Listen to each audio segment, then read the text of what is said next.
तो देखो, अगर आपको गलती से भी नहीं पता है कि एप्पल ने इस बार iPhone 17 के साथ में जो मैजिक किया है,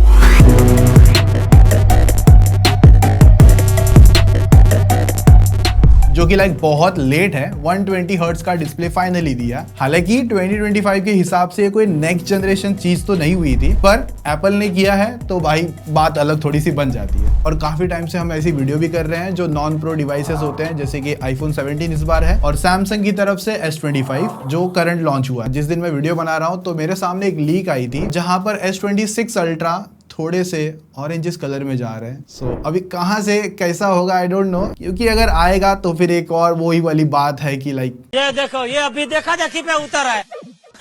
मम्मी मम्मी उसने लॉलीपॉप लिया था, मुझे भी लॉलीपॉप चाहिए, मुझे भी लॉलीपॉप चाहिए। उन सब छोटे मोटे अपग्रेड की वजह से जो हमें ऐसे लग रहे थे कि एप्पल ने बहुत ही अच्छे इंप्रूवमेंट्स लेकर आ गया है, जबकि मैंने बताया ये खुद को ही कंपटीशन मानते हैं, खुद के ही डिवाइस को लास्ट ईयर से इम्प्रूव करते रहते हैं, और उस इंप्रूवमेंट्स में इन सबको ये लगता है कि बहुत नेक्स्ट लेवल चीज बना दी है। जबकि मार्केट में बहुत सारे एंड्रॉइड फोन्स है और उनसे जब कंपेयर करने जाओगे ना तो ये थोड़े से ढीले फील होते हैं। टेकी पाठशाला स्टाइल में काफी ज्यादा डिटेल, इन डेप्थ रिव्यूज और छोटी छोटी बारीकियां जो होती है ना, वो हम लोग पकड़ेंगे। तो जिस पर हमने अभी थोड़ा सा और ऐड ऑन करा है, जहां पर हम थोड़ा सा पॉइंट सिस्टम भी रखते हैं अपने हिसाब से, जो चीजें अच्छी लग रही है वो पॉजिटिव, और वैसे हम देते हुए जाएंगे। और रिसेंट टाइम में हमने iPhone 17 Pro Max और S25 Ultra का भी रिव्यू किया है, वहां पर विनर कौन क्या कैसा है जाके देख लेना। पर आज देखते हैं कौन विनर निकलता है। ये जस्ट लॉन्च हुआ iPhone 17 या बहुत टाइम पहले लॉन्च हुआ Samsung S25। रही बात प्राइसिंग को लेकर, तो ये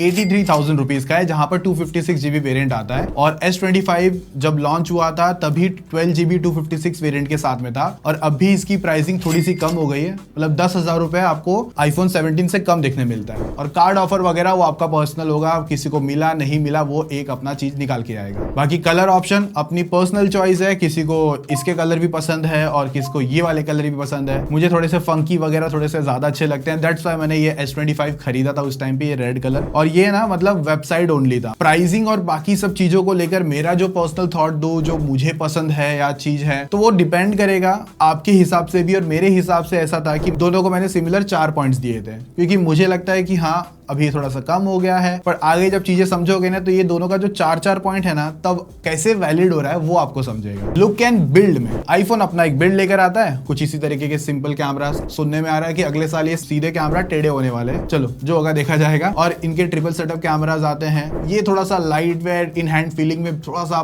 कंफर्टेबल लगता है। ये भी अच्छा है, भरा भरा और एक्स्ट्रा हाथों में बल्कि रहता है ना, वैसा फील निकाल के देता है। बाकी aluminium frame and glass bag सब अपना कुछ ना कुछ एकदम बेस्ट क्लास लेकर आते हैं। मतलब मैं इतना कहूंगा दोनों ही बिल्ड में अच्छे खासे स्ट्रॉन्गर है। और रही बात एप्पल में आपको एक्शन बटन मिल रहा है और ऊपर से कैप्चर बटन मिलता है। बाकी देखो सैमसंग पर आप 2 फिजिकल सिम लगा सकते हो, एप्पल पे वो चीज अभी फिलहाल पॉसिबल नहीं है, एक ही फिजिकल सिम ऑप्शन अवेलेबल है और दोनों IP68 की रेटिंग। लेकिन सबसे बड़ा पॉजिटिव चीज है सैमसंग के पास S25 में Type-C 3.2 फास्टर Type-C मिलता है। बेसिकली अगर आपका काम ऐसा है जहां पर आप डेटा ट्रांसफर लेते हो या आप daily time to time backup करते हो, तो वहां पर ये बहुत ज्यादा फास्टर है एज कंपेयर iPhone 17 से, क्योंकि ये 2.0 ही लेकर आते हैं। और मुझे लगता नहीं कि और 4-5 साल ये लोग इसको 3.0 पे लेके जाएंगे। तो यहाँ पर ऑलमोस्ट दोनों चीजें अपने हिसाब से परफेक्ट है। बिल्ड, डिजाइन सब्जेक्टिव हो सकता है, तो वहां पर मैंने दोनों को सेम पॉइंट रखा है, लेकिन बस मैंने 0.5 एक्स्ट्रा पॉइंट दिया है सैमसंग को, जो कि इसका Type-C फास्टर। नया फोन लॉन्च हुआ है तो डेफिनेटली नया प्रोसेसर है iPhone 17 में। एप्पल की A19 चिप आती है और सैमसंग पर भी दी फास्टेस्ट अभी के लिए स्नैपड्रैगन 8 Elite प्रोसेसर इसके अंदर मिलता है फॉर गैलेक्सी। देखो S25 का तो पता नहीं, जो अल्ट्रा इनका था ना, इन्होंने पता नहीं क्या उसमें कुछ एल्गोरिदम लगाया, पता नहीं उसका एंड्रॉइड स्कोर 3 मिलियन और ऑलमोस्ट 2.9 मिलियन कैसे पहुंच गया। अभी इसका तो अगर आप ऑन पेपर देखते हो, लाइक जहां पर ये ऑलमोस्ट 1.8 मिलियन के आसपास के एंड्रॉइड स्कोर निकालता है, और नया वाला जो iPhone 17 है वो समवेयर अभी 2 मिलियन के ऊपर के स्कोर निकाल देता है। स्टोरेज की जो मैं बात कर रहा था ना, आईफोन पे अभी जो रीड एंड राइट की स्पीड है ना, जहां पर मेरे 90,000 के स्कोर्स आ रहे हैं और S25 के अराउंड 2,13,000 के स्कोर्स आ रहे हैं। अगर यही 512 वाला वेरिएंट होता ना एप्पल का, तो वहां पर इसके स्कोर ज्यादा आ रहे हैं। लाइक वही वाली बातचीत होगी कि यहाँ पर हायर वेरिएंट को थोड़ा सा ज्यादा प्रायोरिटी देना इन ऑल वगैरह, जो एप्पल बहुत टाइम से करते हुए आ रहा है। 512 की जो स्टोरेज स्पीड है वो थोड़ी सी ऑन पेपर ज्यादा देखने मिल रही है अगर आप 256 के ऊपर जाते हो तो वो बात का भी ध्यान रखना। परफॉर्मेंस में जो स्टेबिलिटी के लेकर बात करूं, जहां पर 3D एनवायरमेंट्स होते हैं जैसे आपका BGMI, जेंशिन इम्पैक्ट, इस तरीके की जो हेवी एंड गेमिंग्स है ना, वहां पर अगर आप देख रहे हो तो आईफोन 17 की जो स्टेबिलिटी स्कोर है वो आपको समवेयर 94% के आसपास है, और जबकि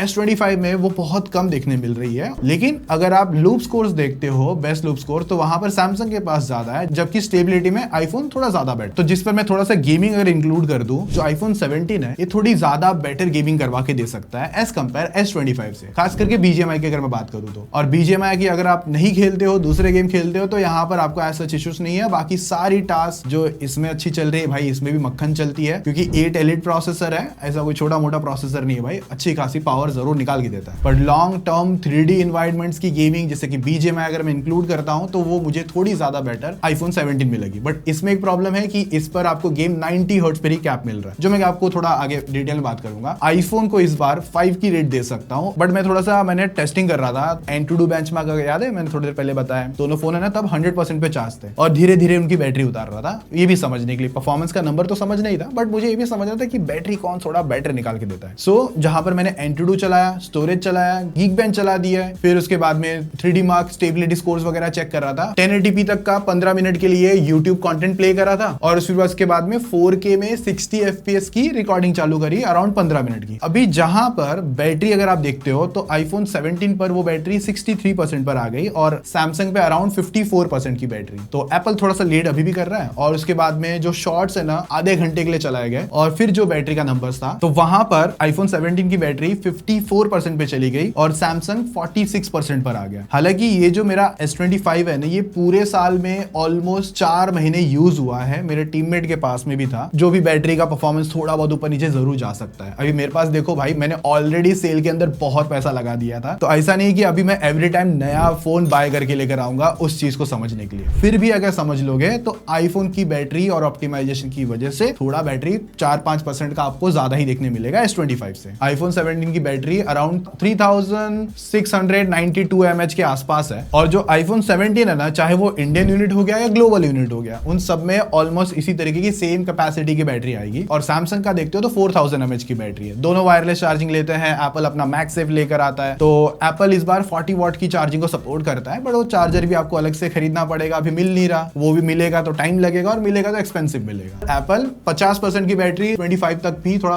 लेके चले जाता है, ओजी चार्जर भी डिपेंड करेगा, और फुल चार्ज होने में एप्पल जो टाइम लेगा अराउंड से भाई 1 घंटा तो कहीं नहीं गया, और सैमसंग भी अराउंड इसी के आसपास रहता है। अभी हमने ना थोड़ा सा जो बैटरी करा था, तो जहां पर हमने 100 to 0 भी करके देखा था, जिसकी वजह पर जो सैमसंग है S25 वो 6 hours 23 मिनट चला। अपकमिंग वीडियो में पता चल जाएगा जहां पर हमने बैटरी ट्रेन करा था उसमें। आईफोन 17 चला 7 hours 54 मिनट, 8 घंटा पकड़ लो, और 6.5 घंटा सैमसंग का पकड़ लो, तो आपको जिसकी वजह से 1.5 घंटे का डिफरेंस जरूर देखने मिल रहा है, जिसकी वजह से हमारी जो रेटिंग है वो आईफोन पे अराउंड 5 की हमने दी थी। अब जो थोड़ा सा गेमिंग टर्म था हमने हल्का सा छोड़ दिया था, थोड़ा सी कम बताया था। सैमसंग 120 FPS की गेमिंग BGMI पे अनलॉक करवाता है, पर मैं इस पर जो ज्यादा रेकमेंड करूंगा इसके कॉम्पैक्टनेस की वजह से, इसमें जो थर्मल शीट आती है उस सब चीजों की वजह से। हाँ, आईफोन 17 पे इंटरनल थर्मल शीट आती नहीं है, वेपर चेंबर कूलिंग जो है, इस टर्म के हिसाब से ये 120 वगैरह सब देता है, बट मैं इसे ज्यादा रेकमेंड 90 डिसेंट गेमिंग के लिए करूंगा, 60 के लिए मस्त है। और जब आप TDM खेलते हो तो 90 अच्छा है, और हैवी इवेंट्स बहुत ज्यादा क्रेजी तरीके से खेलते हो तो 90 और 60 FPS वगैरह अच्छा है। और अगर आप TDM खेलोगे तो 120 आपके लिए रेकमेंडेड है। बट मेन इरेंगल फाइट्स को लेकर S25 में मैं जो ज्यादा रेकमेंड करूंगा, अगर आपकी नॉर्मल आईडी और हाई रैंक भी आईडी है तो ये 60 और 90 की अच्छी गेमिंग करवा सकता है। आईफोन 17 पर जब स्टार्ट में आया था तो ये 60 FPS BGMI पे दे रहा था, और जब ये कुछ टाइम बीच में ही, मतलब इसमें एक पैच अपडेट कह लो, जिसकी वजह से इसमें 90 FPS अनलॉक्ड हुआ, और मैंने बहुत पहले भी बताया था कि 90 ही करवा के दे पाएगा, क्योंकि अगर इसमें 120 आ गया तो भाई प्रो मॉडल्स का क्या होगा। और ये जो एयर है ना, इसमें तो इन्होंने 60 FPS अनलॉक करा, सोचो 1,20,000 का फोन 60 FPS की गेमिंग, यहाँ पर आपको 90 मिला है, आगे जाके 120 आएगा नहीं आएगा उसको लेकर अभी कोई क्लैरिटी नहीं है। और मुझे ऐसा लगता है कि ये लोग इसे 120 में बहुत ही रेयर चांस होंगे, जिसकी वजह से ये 120 अनलॉक्ड हो सकता है। ज्यादातर मुझे लगता है 90 तक ही कैप करके रखेगा एप्पल, वरना प्रो मॉडल्स की सेल्स कम हो सकती है। 90 तो आ गया है, पर इसका जो डिस्प्ले ग्लिच है जो पूरा 120 पे शिफ्ट नहीं होता, वो अराउंड 80 से 120 हर्ट्ज पे ही आता है। अब उस 80 हर्ट्ज की वजह से जो लास्ट ईयर इशू था 16 प्रो में, जो वही वाला डिस्प्ले यहाँ पर है, इस पर 80 हर्ट्ज और 120 हर्ट्ज का जो इशू आ रहा था वो यहाँ पर भी आ गया, क्योंकि ये इशू हमको प्रो मॉडल्स में देखने नहीं मिला। वहां पर कांस्टेंट या तो 120 मस्त तरीके से चलाता है, 80 का ऐसा इशू नहीं करता। इशू की वजह से आपकी जो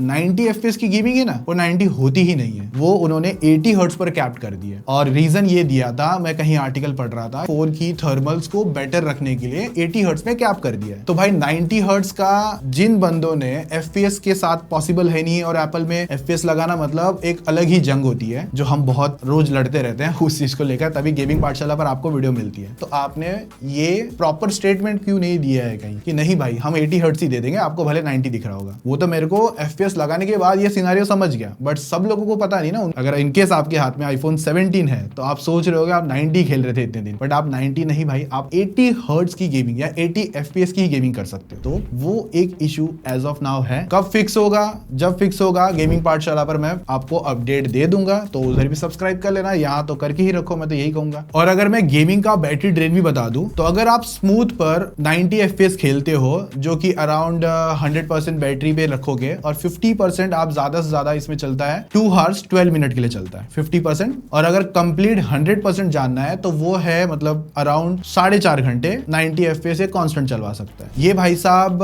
120 FPS की गेमिंग अराउंड 5.5 घंटे के आसपास चलाता है, अगर मैं इसकी बैटरी 100% चार्ज करके 0% पे लेकर आऊं तब। और S25 के थर्मल्स भी 120 की लॉन्ग टर्म गेमिंग पे डिसेंट तरीके से परफॉर्म करते हुए भी दिखते हैं, क्योंकि अंदर वेपर चेंबर कूलिंग है, जो शीट है यहाँ पर वो नहीं है, वो इन्होंने प्रो मॉडल्स पे ही रखी है। और मैं दोनों का अगर 90 के हिसाब से जजमेंट लेकर आऊंगा, तो मुझे ऐसा लगता है दोनों की गेमिंग को लेकर थोड़ा सा स्टेबिलिटी लॉन्ग टर्म में एप्पल में रहती तो है कभी कभार, वो गेमिंग को लेकर उस हिसाब से इसे मैं आधा पॉइंट ज्यादा दूंगा एज कंपेयर S25 से। तो देखो रही बात नेटवर्क्स को लेकर, तो दोनों अच्छे हैं, बट मैं स्टिल कहूंगा सैमसंग ज्यादा बेटर है, क्योंकि लॉन्ग रेंज में या फिर नेटवर्क्स हमेशा आपको एप्पल में कम देखने मिलते हैं। अगर आप जियो एयरटेल की सिम वगैरह यूज कर रहे हो, तो अगर इसमें 5 डंडिया है तो इसमें 2-3 ही डंडिया होगी। और ये नॉन प्रो के साथ नहीं, ये प्रो के साथ भी दिक्कत है। इंप्रूव करा है बट ये बहुत अच्छा इंप्रूव नहीं हुआ है, डंडिया फिर भी कम आती है। और कोई ऐसी कॉर्नर लोकेशन है या रिमोट लोकेशन है, तो सबसे ज्यादा धोखा आपको जो नेटवर्क की डंडियों को लेकर देगा ना, वो एप्पल ही होगा भाई, चाहे वो पुराने मॉडल्स हो, चाहे नए हो, चाहे वो प्रो मॉडल्स ही क्यों ना हो। और रही बात वाईफाई को लेकर, अगर आप वाईफाई के बहुत ज्यादा करीब हो, तो दोनों में से अभी आईफोन 17 की जो डाउनलोड एंड अपलोड स्पीड है वो बेटर आ रही है,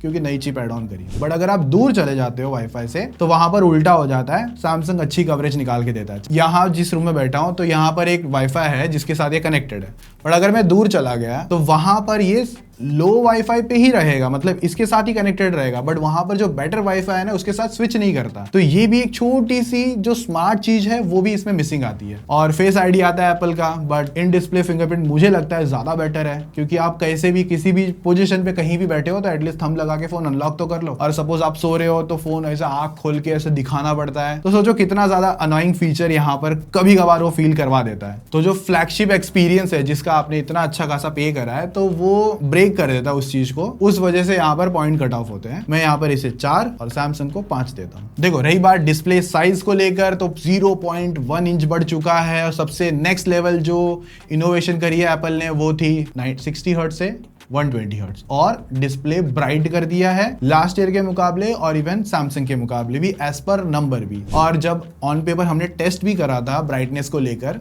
तो सैमसंग 100% ब्राइटनेस पे अराउंड 1376 के HBM अचीव करता है, और जबकि एप्पल 100% ब्राइटनेस पर थोड़ा कम ही रहता है, 1190। गोरिल्ला ग्लास विक्टस 2 का डिस्प्ले प्रोटेक्शन है, बट स्क्रैचेस तो इसमें भी आए हैं। और जो मेरे पास ये रेड कलर है, तो यहाँ पर से इसका जो बॉडी का कलर है वो निकलना चालू हो गया, लेकिन दोनों के जो बेजल्स है वो ऑलमोस्ट दोनों के सेम ही आते हैं। और देखो एंटी रिफ्लेक्टिव कोटिंग जो है वो इतनी भी ज्यादा नहीं है, आईफोन 17 की बहुत माइनर फील होती है। और अगर मैं S25 की बात करूं, तो मुझे इसमें तो कोटिंग नहीं आती, वो S25 अल्ट्रा में आती है, लेकिन जब मैं दोनों को साइड बाय साइड रख के यूज कर रहा था ना, तो मुझे तो भाई सेम ही एक्सपीरियंस फील हुआ, नॉन में भी, मतलब S25 में भी और इवन इसमें भी। भले इन्होंने दी है, बट वो फील नहीं हो पा रही है भाई। बाकी मल्टीमीडिया एक्सपीरियंस आप दोनों पे अच्छा ले सकते हो, सब कुछ अच्छा निकल कर आता है, पर पंच होल और डायनेमिक आइलैंड वो थोड़ा सा आपके लिए रहेगा। लेकिन जो मल्टीमीडिया में स्पीकर का एक्सपीरियंस है ना, वो बहुत ज्यादा लाउडर है आईफोन्स का 17 का।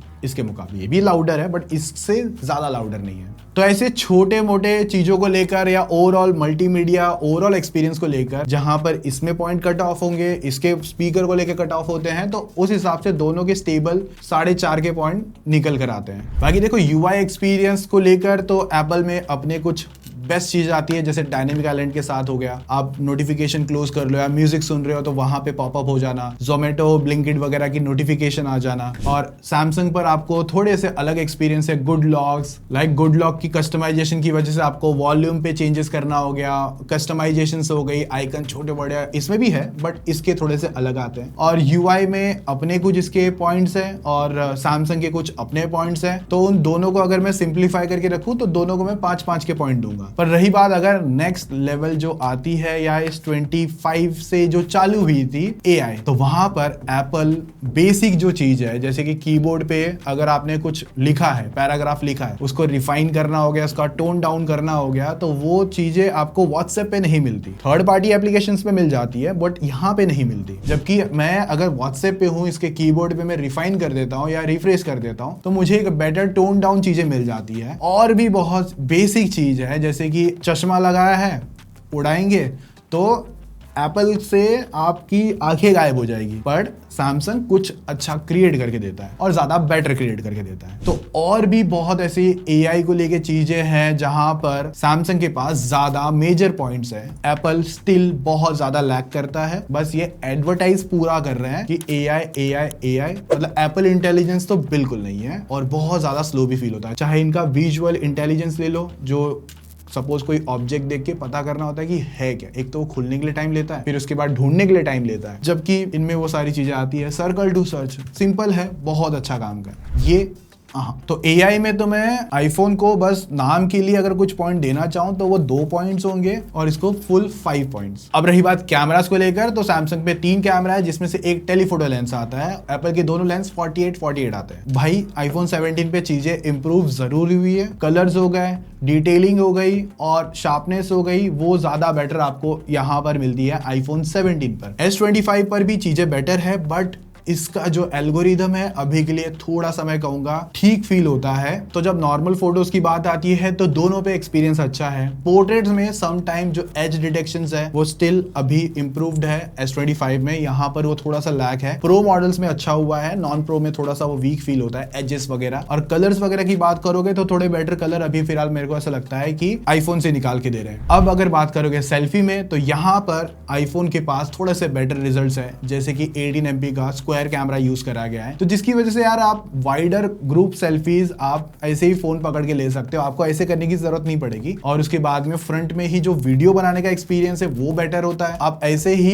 लैंडस्केप वीडियो बना सकते हो पोर्ट्रेट रख के, अगर व्लॉगिंग वगैरह करने का एक्सपीरियंस अगर आपको चाहिए तो। और सेल्फी के जो डिटेलिंग कलर्स वगैरह है वो भी आपको मतलब सैमसंग पे भी बेटर आते हैं और एप्पल पे भी बेटर आ जाते हैं। बट लो लाइट फोटोज में कभी कभार मुझे सैमसंग नॉइस क्रिएट करता हुआ दिखता है, यहाँ पर वो थोड़ा सा कम है। और इस बार है ना एप्पल ने भी लाइक प्रोसेसिंग चालू कर दी है, फोटो खींचने के बाद है ना अभी वो प्रोसेस करता है और उसके बाद में एक रिजल्ट बेटर करने का दिखता है। जैसे कि वीवो और बाकी मोटोरोला के फोन्स भी एक एग्जांपल, या सैमसंग के फोन्स अभी करना चालू कर चुके थे पहले से, इन्होंने वो चीज अभी फॉलो करना चालू करी है। और रही बात वीडियोस में, मेन कैमरास पर मुझे ऐसा लगता है कि आईफोन डी बेस्ट ऑप्शंस आते हैं एज कंपेयर S25 से। ये भी अच्छा निकालता है बट थोड़े से लो और कभी कभार डार्कर रखता है, और HDR को बैलेंस करने में आईफोन थोड़ा सटल अच्छे से काम कर रहा है। अब रही बात पॉइंट्स को देने को लेकर, कैमराज में एप्पल पे 5 पॉइंट्स दूंगा मैं पूरे और सैमसंग पे 4.5 के पॉइंट्स दूंगा, थोड़े लो ग्रेन्स एंड ऑल वगैरह के हिसाब से। बट मुझे लगता है कि जब मैं नेक्स्ट ईयर या जनवरी के आसपास जब हाथ में S26 लेके बैठूंगा ना, तब शायद से ये चीजें थोड़ी सी उल्टी हो जाएगी, ये भाई साहब थोड़ा सा पीछे रहेगा। क्योंकि देखो ये दोनों फोन जब लॉन्च होते हैं ना, ये सेम टाइम पे नहीं आते हैं, एक 6 महीने पहले आता है, एक 6 महीने बाद आता है। तो अब सपोज इसने अपने टाइम के हिसाब से बेटर चीजें निकाल दी, तो ये पुराने वाले से कंपेयर करने पे जाते हैं, तब नए वाला ज्यादा अच्छे लेके जाते हैं पॉइंट। कुछ टाइम के बाद में S26 फॉर एग्जांपल आएगा तब वो चीजें बेटर लेकर आएगा। क्योंकि लास्ट ईयर जब मैंने S25 वर्सेस आईफोन 16 के साथ कंपेयर करा था, तो बहुत सारी चीजों में पॉइंट्स में आगे रह रहा था। अगर अभी पूरी कहानी को सम अप करें, टोटल हमने पॉइंट्स दिए थे सबको 4, 4.5, 3, 2 वगैरह, तो उसमें विनर कौन निकला? अगर टोटल की बात करोगे तो आईफोन 17 के जो टोटल पॉइंट्स आए वो थे अराउंड 43, S25 के जो टोटल पॉइंट्स आए वो थे अराउंड 44.5 या 44 पकड़ के चल लो, अगर आधा पॉइंट भी ऊपर नीचे मुझे करना हो तो S25 आपको ज्यादा बेटर होगा। अगर आप गेमिंग को लेकर इतना ज्यादा प्रायोरिटी नहीं रखते हैं ना और एक डेली यूजर एक्सपीरियंस में खुद को एक अपग्रेड देखना चाहते हो तो S25 वहां पर एक अलग टर्म निकालता है। बट अगर आपको परफॉर्मेंस, गेमिंग और छोटे मोटे जो चीज इंप्रूवमेंट्स है जो आपके काम की है वहां पर आईफोन बेटर आता है। तो यहाँ पर यूजर को समझना है कि वो कौन सा यूजर है या उसको बनना है, क्योंकि कुछ लोग एंड्रॉइड काफी टाइम से यूज कर रहे थे, अभी 120 हर्ट्ज की वजह से वो आईफोन 17 ट्राई करना चाहते हैं, तो वो एक यूजर का वेलकम है, डेफिनेटली वो देख सकता है। अभी आप बोलोगे नहीं नहीं आईफोन तो अलग ही है, भाई आपकी जरूरत नहीं है ना, किसी और की जरूरत कुछ और है, सो वो एक डिमांड अलग होती है। तो मैंने मेरे पॉइंट्स अलग अलग वे में समझा दिए हैं, इनके जो मैंने पॉइंट्स दिए थे तो आप भी पॉइंट्स दे दो अपने हिसाब से। 5 में से कौन आपको ऊपर नीचे लगा कमेंट में जरूर बता देना। वीडियो अच्छी लगी है, डिटेलिंग पसंद आई है तो लाइक शेयर सब्सक्राइब, और आने वाले टाइम पे क्या कंटेंट क्या कंपैरिजन करें बता देना। मिलते हैं नेक्स्ट वीडियो में, तब तक वही अपना मजे मारो, बाय।